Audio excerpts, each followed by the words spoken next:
hindi lang umano sa pagmamaneho nakikitaan ng pagiging kamote ang mga e-bike rider, kundi pati sa kanilang pagparada.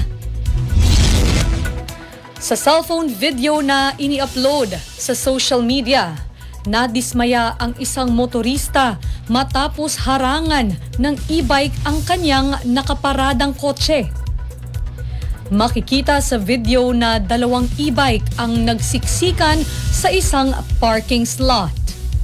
Dahil dito, ang isa sa mga e-bike ay dikit na sa kotse kaya ang driver ay hindi na makapasok sa sasakyan.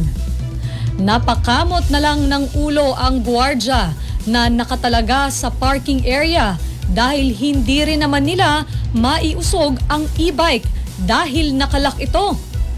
Ayon sa mga nagkomentong netizen, pwede namang pagtulong-tulungan na buhatin ang e-bike.